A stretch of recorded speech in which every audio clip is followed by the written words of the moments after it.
The CBS Radio Mystery Theater presents...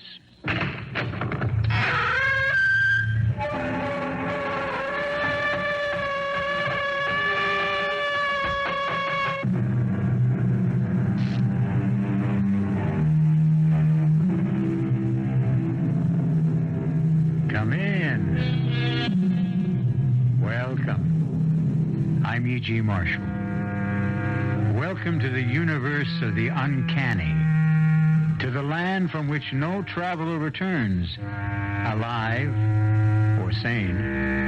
It can be reached so many ways, down trails of terror, along paths of peril, or, strangely enough, through bustling city streets.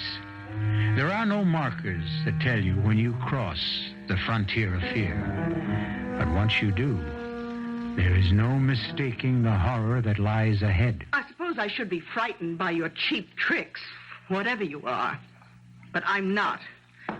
I'm going now. And I warn you, you will regret it. Well, she's gone, Harry. For good. Gladys will never trouble us again. What happened? What did you do to her? Can't you guess, Harry? We eliminated her. We typed her into an early grave. You didn't have to go that far. I could have handled her. I couldn't take the chance, Harry. You forced my hand. You divulged our little secret. And I'm not quite ready for that yet.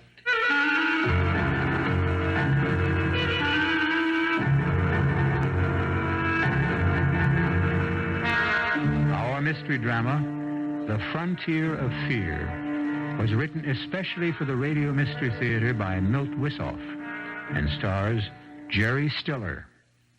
It is sponsored in part by Anheuser-Busch Incorporated, Brewers of Budweiser, and Buick Motor Division.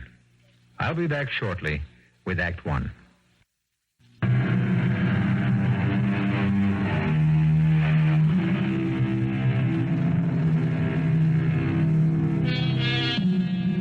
One expects to find terror in a haunted house or on the barren, wind-swept plains of the Aztec pyramids. But it is even more intense when it is encountered on the streets of a modern metropolis. In our little tale, Harry Dorn meets the unfathomable as he crosses the threshold of a pawn shop. But why not let Harry describe his frightening journey in his own words? Listen to me, please. Whoever finds this tape, hear me through, or it's curtains. Not for me. I'm a dead duck, no matter what happens. But for you, and for everyone else in the whole world. I know you think this is a gag, but it's not. You gotta believe me, I never prayed before, but I do now. I'm Harry Dorn. Nobody.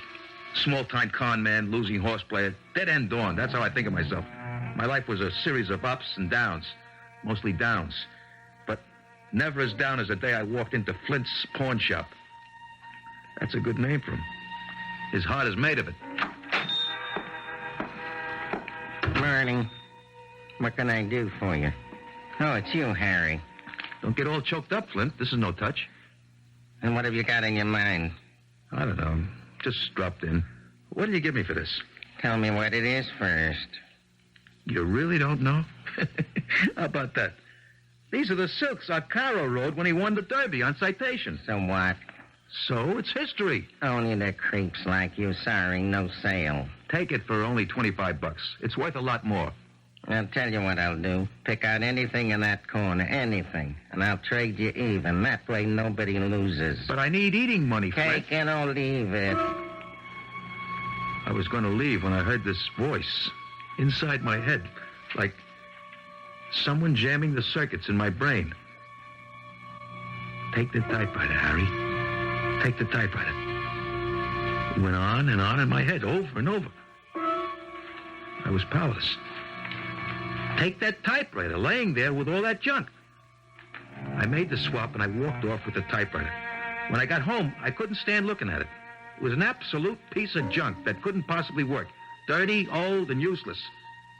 I kept staring at it, trying to turn it into a steak with all the trimmings.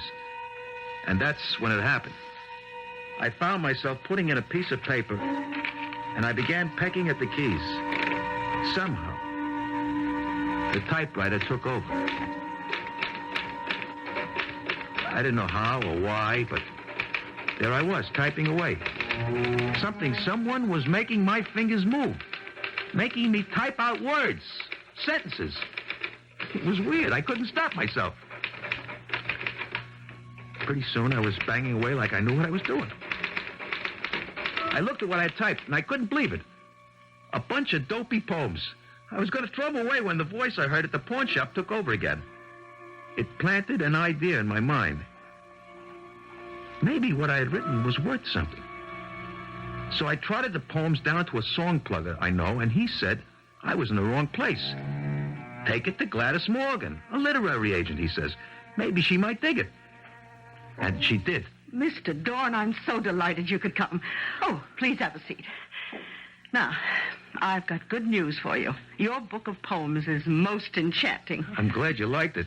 How much... Now, I know you'll be happy to hear that Merton Brothers will publish your poems.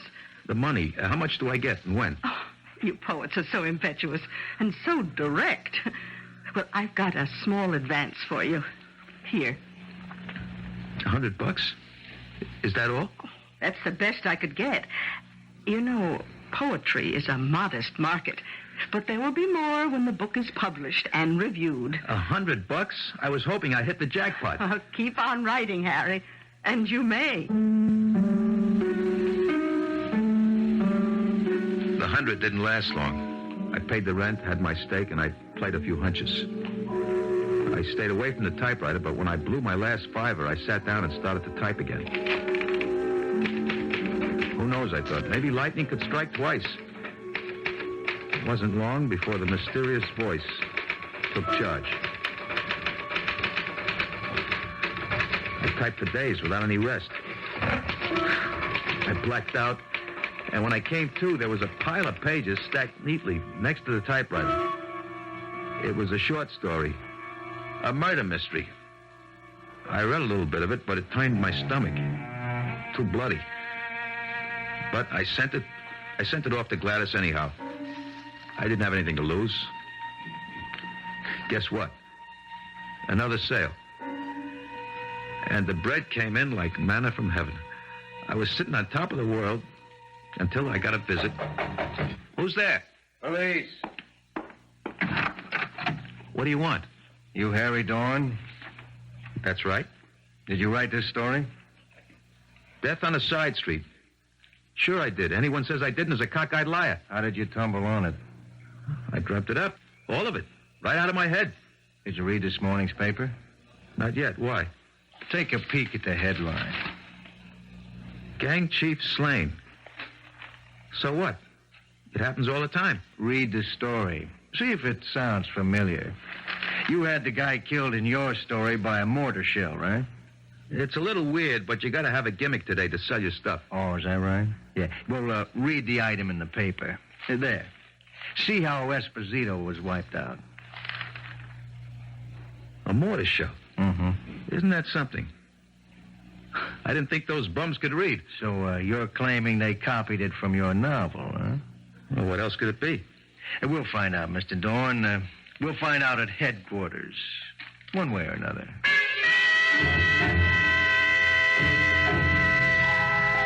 They dragged me down and worked me over for a couple hours, but they couldn't hold me. The lawyer Gladys hired had me sprung. I was pretty well shaken by the time I got home. I sacked out for about 24 hours, and then I went back to my usual routine. It didn't take long before I was in my usual condition, tapped out. My investments betrayed me, 6 straight losers on the NFL cards, and 2 days of dogs at Belmont. I had to get back to that infernal machine, the typewriter. This time I tried to do my own thing. I tried writing about an actual incident out of my own life. But it came out garbage. Even I could recognize it was trash. I crumpled sheet after sheet of paper. That's when I heard the voice for the first time. Right out of the guts of the typewriter. Really heard it right outside my own head. Get up, Dorn. Look at you. You're a miserable sight. Can't be. I'm just hearing things. A typewriter that talks. I must be going off my rocket. No, you're not. I exist, and what I say is real. Who are you? What are you? To start with, I am not a typewriter. I control it like I control you. You're both equally primitive mechanisms. Look, pal, I don't have to take that from you. No. Who were you kidding? I'm the best thing that ever happened to you. You were a petty chiseler when I found you. You found me? Of course, you fool. You didn't have any choice in the matter. Please, what do I call you? It doesn't matter. In my world, I'm known as... What is your equivalent? Gan. All right, Mr. Gan. Clue me in, will you? Just a little. Well, I can do things. I can read what you call the future. Or I can make things happen. Either way, I don't like it. Put your fingers on the keys.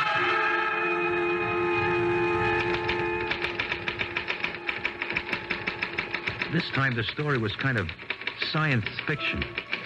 Crazy, weird. Then the ending really got to me. A tidal wave that sweeps across the ocean and wipes out an island in the Pacific, killing every living thing. I wanted to throw the damn thing into the garbage can, but I was flat. So I pedaled it, and sure enough, it came to pass. This is your 6 o'clock news. A spectacular tidal wave inundated the tiny island of Kunjera in the Pacific Ocean, killing more than 100,000 people. All those lives washed away because I had a gambling habit. I felt guilty as hell, and I made up my mind to get rid of the typewriter. And Mr. Gann. What do you think you're doing, Harry? I'm getting rid of you, once and for all. I can't go on helping you slaughter people. I got a conscience, man. What's that? You really don't know, do you? Why should I? I'm not human, you know. What is this conscience? It's hard to explain. Let me see. You know, there's a good and a bad. Like, you don't squeal, or welch on a bet, or put down a friend. Well, the worst thing you can do is to kill somebody. That's when you feel rotten. That's your conscience working. But you people take life all the time. You eat other organisms. That's different. I'm talking about human life. And you keep slaughtering each other day after day. We get punished for that. Not all the time. I could see I was getting nowhere with Mr. Gunn. I was in the grip of a force way beyond me. I started to type again. Don't ask me why. I couldn't help myself. Suddenly, I heard this rapping at the door. I kept quiet, hoping whoever it was would go away. But they didn't. I could hear the plastic card slipped in between the door and the lock. And then the door swung open. Hello, Harry. You didn't answer, so I tried the door, and it was open. You mean you jimmied it open, Pete? That wasn't nice. It's not nice to keep your friends waiting, especially friends who have been so patient with you. If it's the money I owe... That's exactly what it is, money. When you gonna get the scratch up? I'm expecting it any minute. I'll drop it by in the morning. No way. The boss wants the bread now. Well, look, just hang on for a minute, will you? I want to finish something I was typing. I ain't got much time. Hey, what's that you're writing? Your farewell address? Huh? No, it says the door opens and a messenger delivers a package containing $500. Yeah, and I'm Cinderella. How do you like that, pal? Hey, minutes! Rapid messenger. Here. Thanks. I'll take that. Here, here's something for you, kid. Well, I'll be 500, all right. I'll take what you owe, Harry. So long, pal, and thanks for saving both of us a lot of trouble. That was close, Harry. Too darn close. Why did you wait so long? To teach you a lesson. One you must never forget. Okay. You made your point. Good. We've got our most important work ahead. Until now, I've just been feeling my way to make sure I had everything down pat. Now I've got complete control over you.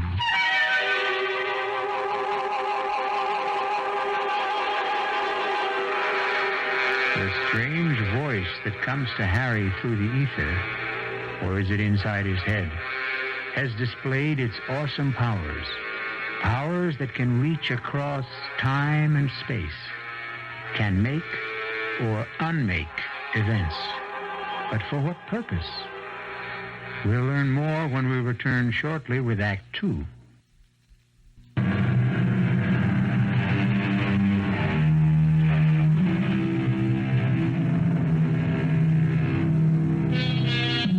In this age of computers, we're accustomed to machines that can work wonders. Have you ever thought of the day when we'll come up with a machine that can go far beyond the capabilities of the computer? One that can instead reverse the process and program man for, well, let's find out what Mr. Gahn intends for Harry Dorn. The next few weeks were kind of peaceful. Like Mr. Gahn was going through a phase. He seemed to be preparing for some big event. He had me lug in all kinds of books from the library, and I kept typing this stuff, word for word. He had me copying the Department of Defense budget, line for line. I darn near wore out my fingers. After I'd been at it about 10 straight hours, I felt I'd had it, right up to here. I stopped typing, and I started rubbing my fingers to restore the circulation. I haven't told you to stop. Look, pal, my fingers are numb, my nerves are frazzled, and I'm just plain pooped. I need rest. Whatever for? I guess you don't understand that, do you? Oh, well, if you must. But don't shut your eyes too long. Hold it. Why? Somebody knocks at your door at 1 a.m. You wait for them to go away. I'll bet it's them goons. Why should they pay you a visit?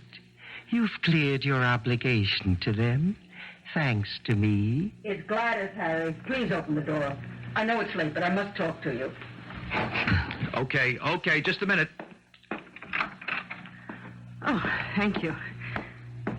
Now, why haven't I heard from you, Harry? I didn't have anything to say. I just wanted to know why you... Why I what? Why you've decided to leave me for another agent. But that's crazy. I never... Oh, don't play with me, Harry. I got your note. What are you talking about? What note? Oh, here, read for yourself. But I never wrote it. Oh, I get it. It's your doing, Mr. Gahn. You had me write it, and I sent it without reading it. Who are you talking to? Oh, poor Harry. You've been working too hard. It's not me. It's that typewriter. Hmm? Gladys, I'm going to show you something that'll knock your hat off. You think I wrote them poems and all that other junk? Oh, I believe anything you say. Sure. Well, the truth is that the typewriter, or rather, Mr. Gahn, does all the brain work. Watch. Come closer, Gladys. Just watch what comes out. In the early hours of the morning, the city was asleep. Darkness blotted out the pressures and the torment of the day. Pretty classy. I never had any education, Gladys. I just sit there and punch the keys under his direction. It is true, Miss Morgan. Oh, what?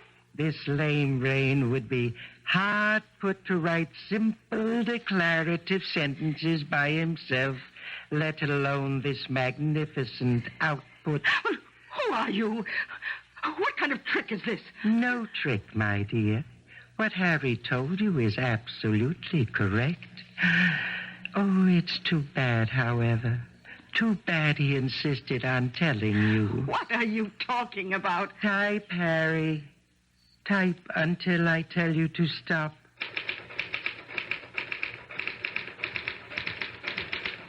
I typed for a few minutes, and then... That's enough, Harry. Now read this, Miss Morgan. I will not. You may have him under your control, but not me. Goodbye, Harry. Gladys Morgan turned to go. She was distraught, but she would have been terrified if she only knew. Don't go, Gladys! Don't leave now! If she only knew what fate awaited her on the other side of the door.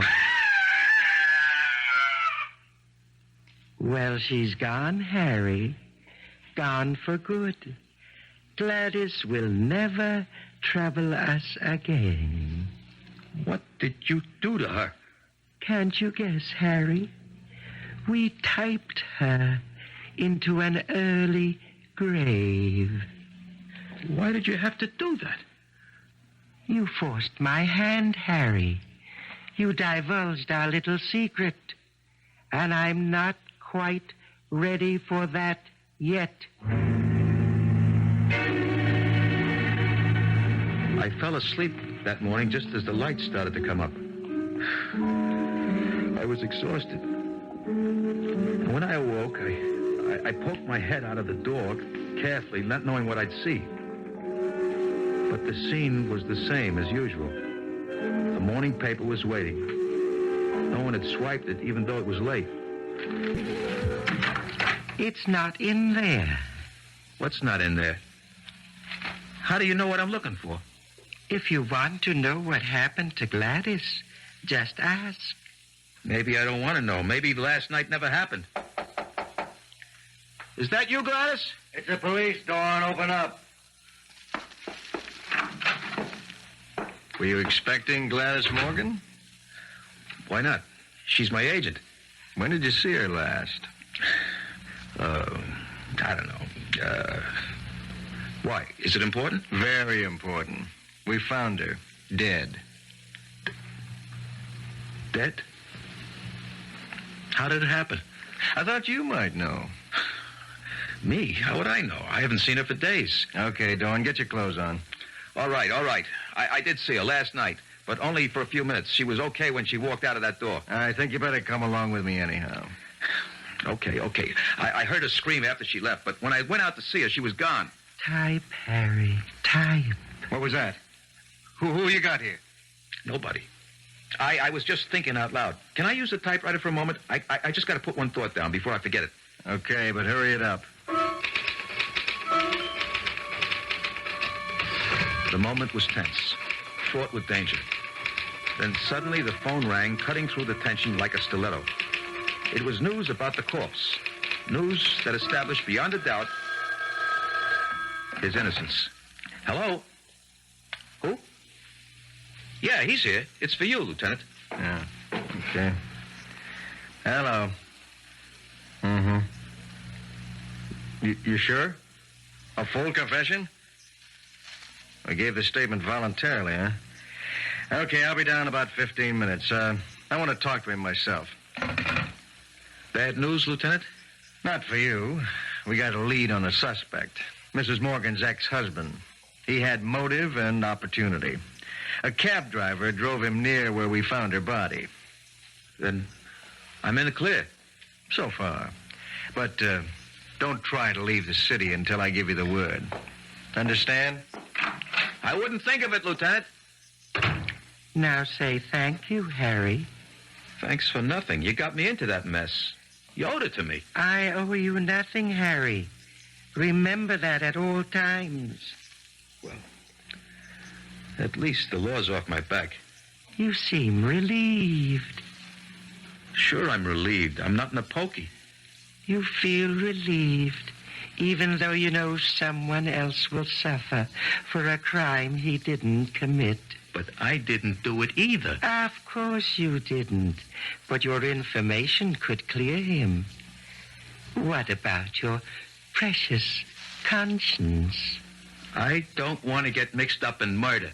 You mean if he takes the rap, as you would put it, then you're free and clear? Isn't that true?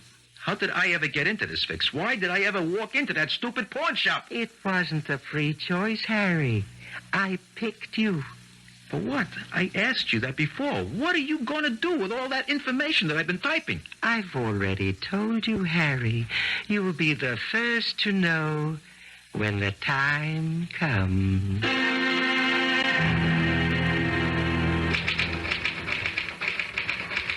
It hit me while I was typing this encyclopedia for Mr. Gann. Sure, he had me.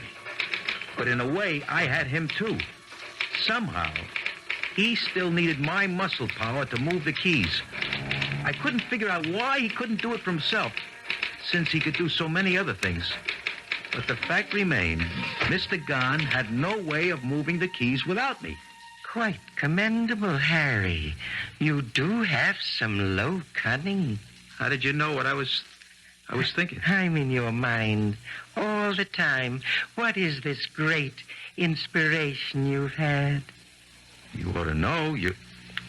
Oh, my head. It aches. I'm waiting, Harry. I want you to help me get back at some of the rats who put me down. Is that all? Look, Harry, I am not a genie caught in a bottle, waiting to do your bidding. Okay, then I go on strike. No help, no typing. Nonsense. Well, tell me what you want. Only let's not waste too much time. We have much to do. Okay, I want the bookie hit big. I want him wiped out. That's it? To start with. The other two little favors depend on how this works out. All right. Start typing. I put a fresh sheet of paper in the machine and hit the keys. I didn't even bother reading it. All I could see was Pete and his boss going down the chute. You can stop now, Harry. When will it happen? Go down and buy a late paper. You mean now? That quick? Okay.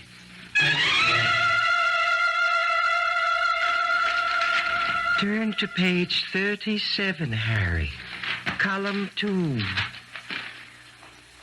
Bookie found slain. Dead. Who asked you to? You did.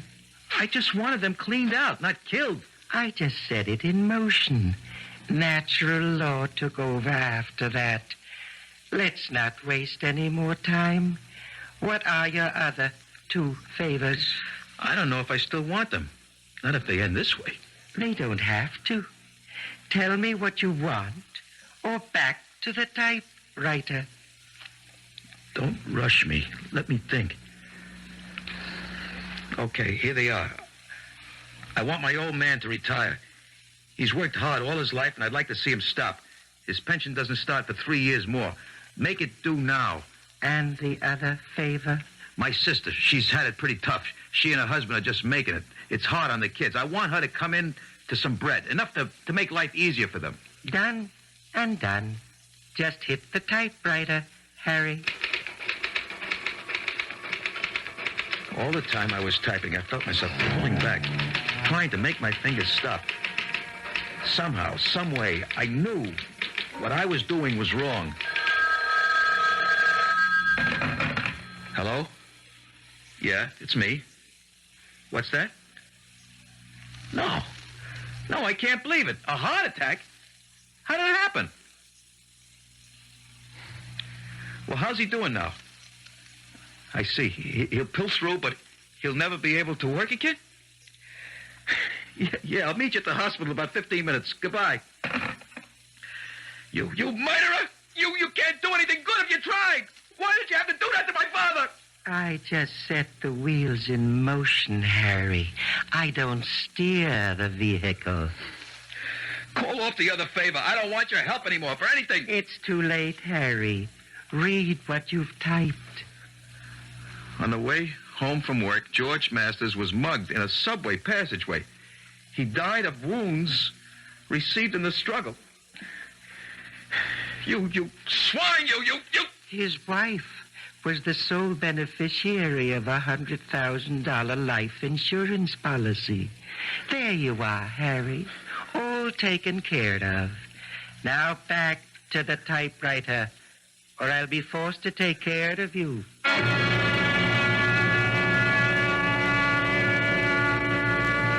Men have been slaves of many base emotions. Greed, lust, power. But few have ever been in such complete thraldom to a machine. Harry Dorn's weakness and cowardice, his instinct to survive above all other considerations, has in a sense permitted this malignant force to draw him deeper and deeper into servitude. Where will it all end? We'll know when we return shortly with Act 3. This is WBBM Chicago News Radio 78.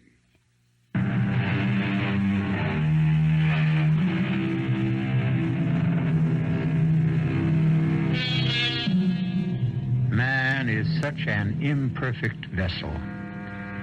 He can sell or destroy anything he holds dear. His dreams, his love, his country, even his soul. But all of us have at least a grain of nobility in us. One small flame that can, when called upon, illuminate the corner of the world we live in.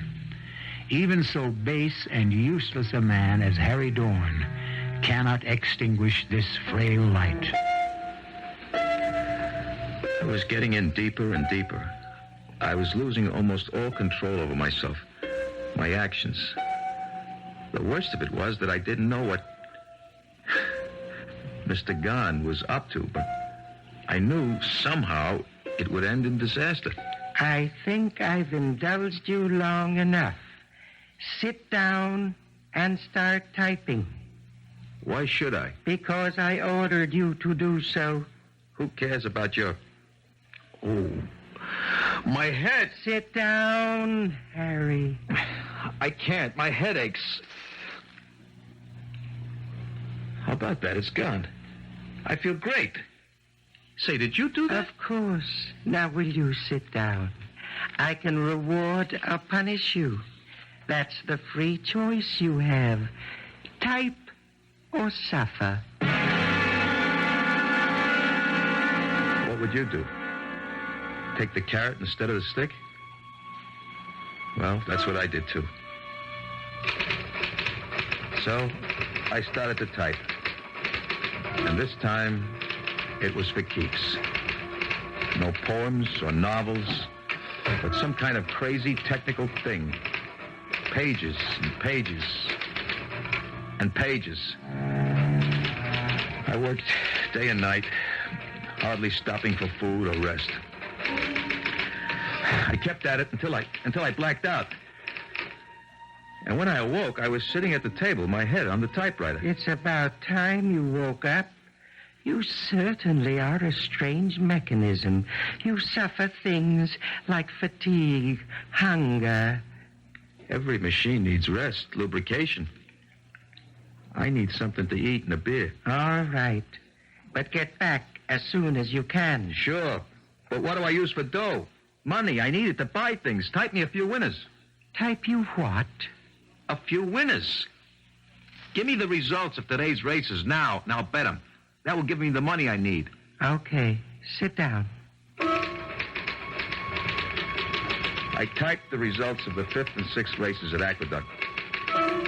Blood money 5-1, and fate 8-1.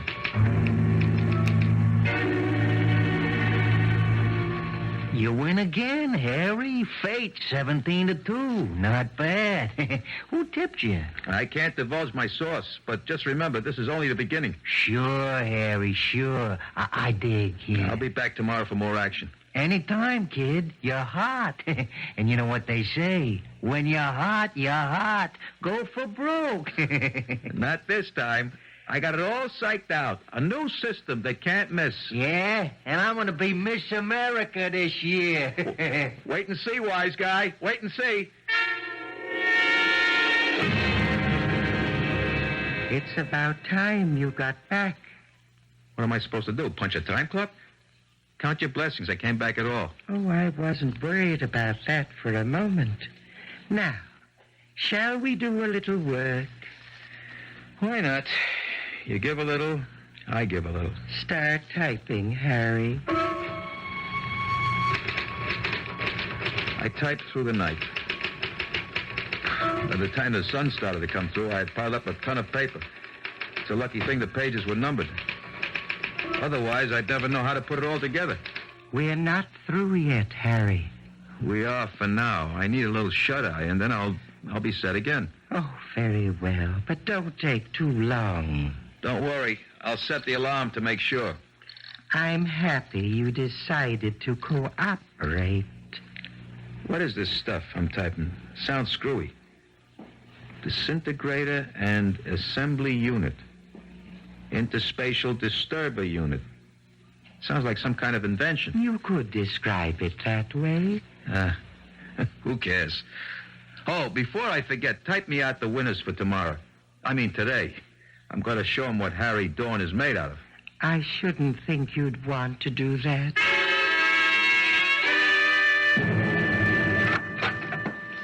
Mr. Gahn, you here? Yes, Harry, still here. Guess what? The card, we swept it. Daily double, 4 exactas and a triple. I had to move around to several bookies before the day was over. They couldn't handle it all. Did you get it? Not all of it. They're going to deliver the rest in a few days. I'm riding high.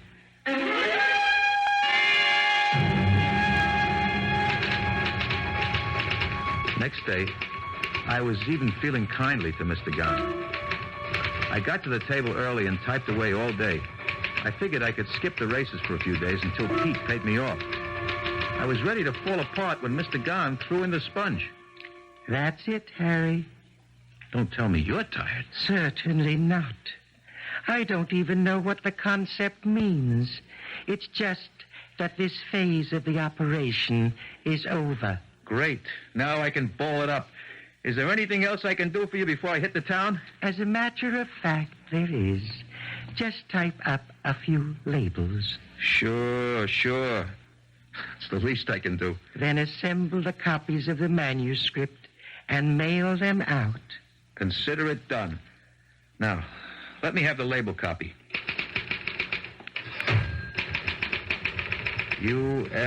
USSR,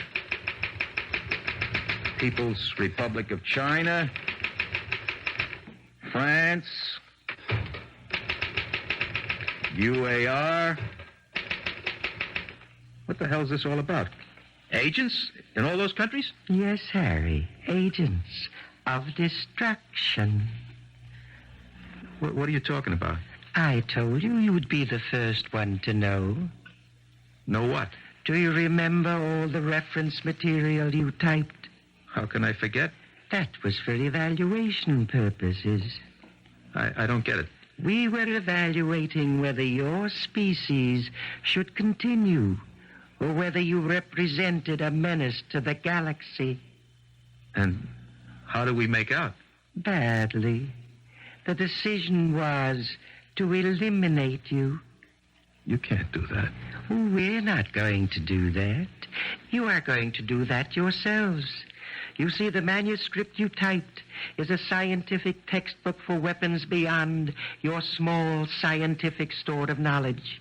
Each one has the capacity to destroy every living thing on this planet. By distributing it to nations on every continent, we will hasten your demise. But suppose they decide that the weapons are too heavy to use. You might be leading us to permanent peace. That's possible, but hardly likely. Either way, we win. If you can make peace among yourselves, then we will win anyhow. It's all a pipe dream. I just won't mail them. I am prepared for that. I am prepared for that reaction, too. I'll just have to write you off, Harry. I've got more than one string to my bow, thanks to you. Wait and see what happens. Who's there? It's me, Harry. I got the money you won. Come in, Pete.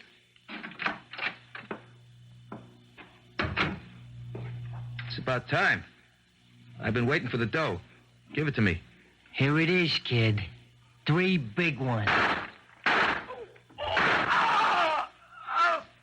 So long, Harry.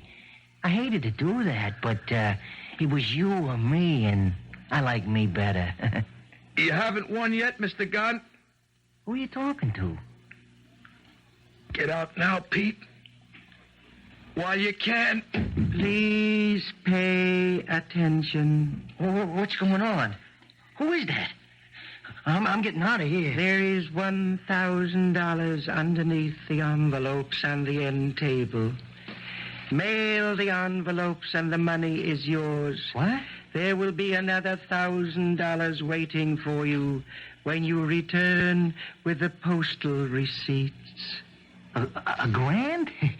Just for lugging these to the post office? Sounds screwy, but hey, the dough is real enough. Did this ain't no gag? What am I doing? Talking to the air? Well, if there's anybody here, just get the other 1,000 ready. Yeah, I'll be back. What have I got to lose?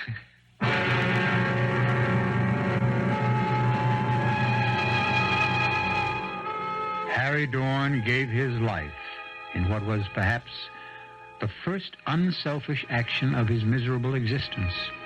And it seems for naught. But then again, perhaps not. Just as Mr. Gann underestimated Harry's greed, he may also have miscalculated the corruption of the world's leaders. They may set Mr. Gann's sinister plans back indefinitely. At least we hope so. I'll be back shortly.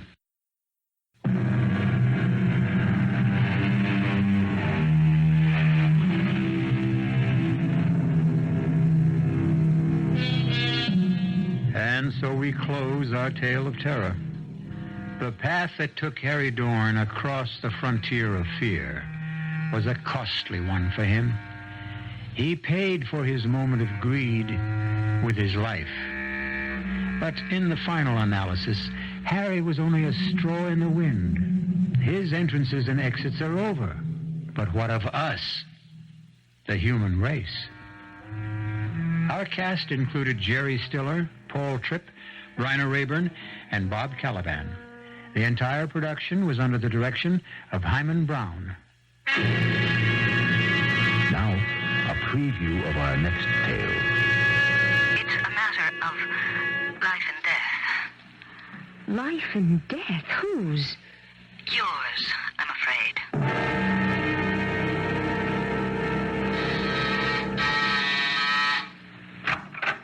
Come in, Miss Patterson. Yes, my credentials. New York City Police. Mrs. Stoddard, what I'm about to tell you is going to shock you. But please keep in mind that at the moment, at least, you're in no danger. Danger? At the moment? What are you talking about? Let me explain. About an hour ago, the body of a young woman, a bride, was found in her home in Shaker Heights. I just heard the bulletin on the radio. Did you? What has that murder got to do with me? She was murdered by your husband. Radio Mystery Theater was sponsored in part by Buick Motor Division and Anheuser-Busch Incorporated, Brewers of Budweiser. This is E.G. Marshall inviting you to return to our Mystery Theater for another adventure in the macabre. Until next time, pleasant dreams.